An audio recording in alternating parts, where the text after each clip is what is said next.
Okay, hey, our next guest is going to be Jason Rosenbaum. Jason Rosenbaum is a reporter with the St. Louis Public Radio. I've said this many times. I think he's the best political reporter in the business. He gives a lot of scoops. He knows what's going on behind the scenes. He works very hard. And we're hoping that Mr. Rosenbaum can give us a little insight on the political earthquake that happened this morning. How are you doing, Jason? I'm doing good, and I'm not wearing headphones at all right now. So Really? Wow. I'm very impressed that you're doing the show with just one headphone. One headphone working, and it's my left ear. Oh my God! I think that's where your right brain. You are a virtuoso. What can I say? Exactly. So tell me this. Hey, and we got in the guest, my good friend Larry Cheatham, so he may chime in and ask a couple of questions if you don't mind, sir. Sure. How you doing, Jason? I'm doing well. How are you? I am fantastic, thank you. All right, you know what's on everybody's mind, Jason. Did you see this coming, or what's up? Well, it was surprising. I was expecting Congresswoman Ann Wagner to run for the U.S. Senate, and I was already thinking of the Republicans that were going to run for her seat in St. Louis and St. Charles and Jefferson County. Mm-hmm. And now that's no more because she's running for re-election in the 2nd Congressional District instead of challenging Claire McCaskill. It is, I would say, it is accurately shaking up this race because with her out of it, then the next question is, does Attorney General Josh Hawley do it, who's only been in office less than a year? And if he doesn't do it, who comes after that? It does bring a little bit of uncertainty into this contest, which is assuredly going to be one of the most competitive and expensive U.S. Senate races in the entire country next year. You know, I heard some speculation a little bit because all of us within politics are trying to figure out what's going on. I heard a little speculation that maybe her fundraising numbers weren't as strong as she would have liked that came out, and maybe that kind of persuaded her not to run.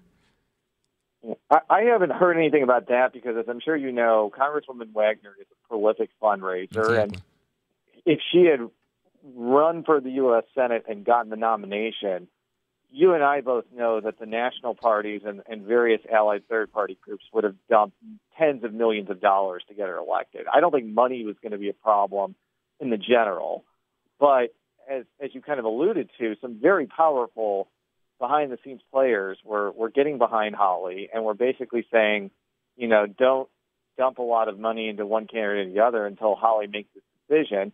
And that includes people like Sam Fox, like John Danforth, like David Humphreys, people that have a lot of behind-the-scenes influence in the Republican Party. So I don't know exactly what her fundraising numbers were. Her fundraising has always been pretty exceptional. And I think by the fact that she's not running for the U.S. Senate and she's just running for Congress, she can continue to raise money at a pretty decent clip for her own reelection efforts and help other candidates on the Republican side and use that as a way to, you know, increase her already deep support within the National Republican Party. I think she'll be fine in the long run. The question is just who comes next after her.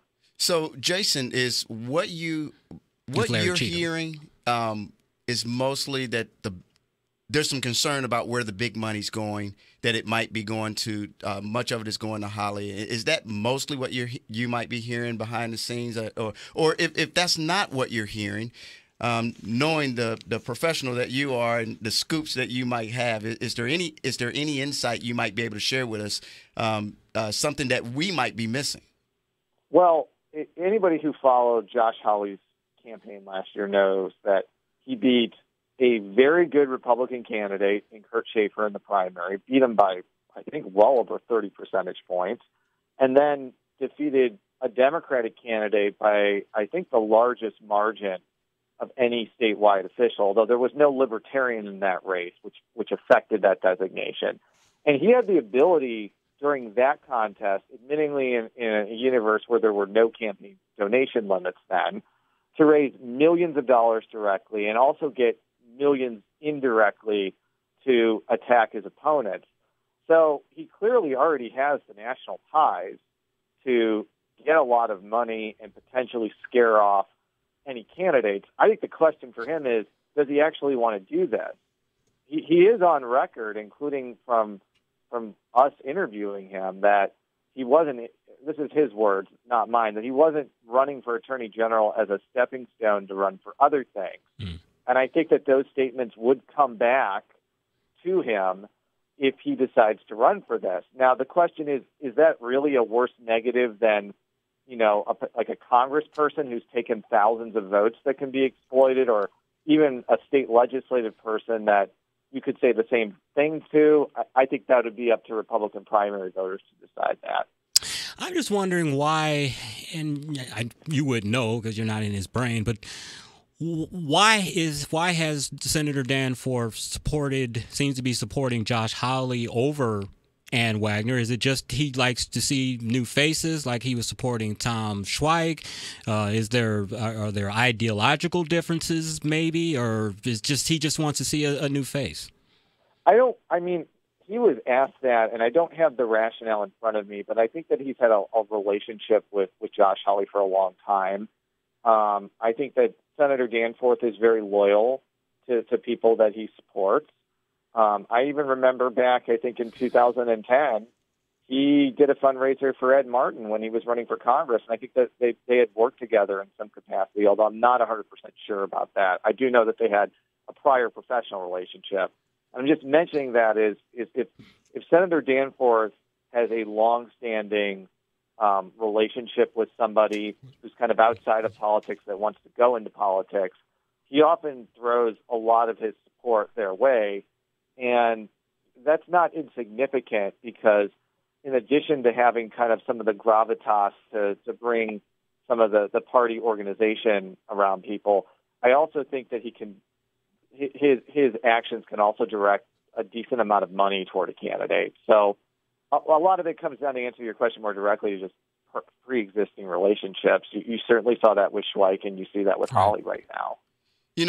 I'm curious that, with him, having not been there for very long, is there possibly a thought that in this season of The Outsider that he might really represent the outsider at this point, because he's a fresh face?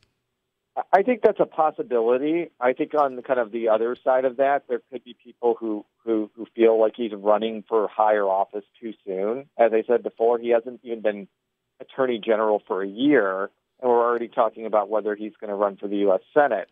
I will say, though, since we were on the topic of Danforth, and I found this out a few weeks ago, is that Danforth was elected Attorney General, I think, in 1968. And he subsequently ran for the U.S. Senate 2 years after he was elected Attorney General. He did not win.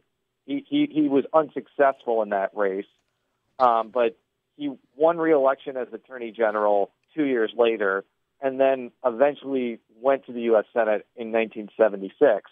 My point for bringing that up is it's a pretty low-risk venture for Hawley unless he loses by 30 percentage points and his political prospects are completely destroyed. If he runs for this and isn't successful, he can still run for re-election as Attorney General and can run for another race eventually. That's one of the reasons why a lot of people are looking toward him, because the Republicans wouldn't have to give up a statewide office to run against McCaskill here. Right. Now, we know that, Danforth, he has resources. He has access to resources that could give Hawley money. But, after the Schweik incident and over the years, Senator Danforth's views have kind of moderated and are not exactly in line with most Missouri conservative voters. I'm wondering, will his support of Hawley maybe hurt him among conservative voters in Missouri? That's always a risk. Although, again, I don't think people saw Ed Martin as moderate or liberal when he ran for Congress. In fact, some people thought he was crazily conservative to be as pejorative as possible. Yeah, were you doing the air quotes with the crazily then? Yeah, I was doing air quotes. Okay. Ed Martin is a former neighbor of mine, and I genuinely like him as a politician. So my point, though, is that could be a concern, but back in the primary last year, I don't think that there were many people accusing Josh Hawley of being a Republican in name only or a moderate. Right. In fact, I think that like the biggest criticism of his were more that he was too conservative in some instances, especially with his advocacy with the Hobby Lobby case, right. Some of the more socially conservative aspects of his legal career. Now, if he's in office for a couple of years and he does actual things as Attorney General that conservatives might not like, there could be a different perception of him. But that wasn't the case last year, and I don't foresee that occurring, barring some change of decision on his part. So what are you working on currently with St. Louis Public Radio? What should we be looking forward to listen to or read? A lot of follow-up over what the governor did last Friday, which was a lot of things. He basically said that the St. Louis's minimum wage law will be voided because he's letting a bill that is preempting that go into effect without a signature. The thing that I guess I'm looking into is what's next. Is the city going to fight back? Could they even fight back effectively? And, there's still the special session that's going on. I know that people may have forgotten about that, but the legislature's still in special session dealing with this bill aimed at restricting abortion. And there are a lot of unanswered questions about what the Senate is going to do when they get back into session, I think in the second half of July. So it's usually a pretty boring time in politics, usually in the summer, but this is also the time, like today, when people start announcing for things next year. And there's also usually some legislative odds and ends to tie up. Jason, good stuff as always. I always feel very informed when you're on. And I'm not just saying it just to butter you up, but you know your stuff, and you always give us some good insight, my friend. Well, you can butter me up as much as you want. I will. It'll play my already inflated ego, but thank you for having me on. Excellent. You have a great 4th of July week or day, and I'll have you back on when I have the privilege of hosting again, my friend. All right. Thank you very much. Thank you, Jason. Jason Rosenbaum, good stuff. How much time we have, Liz?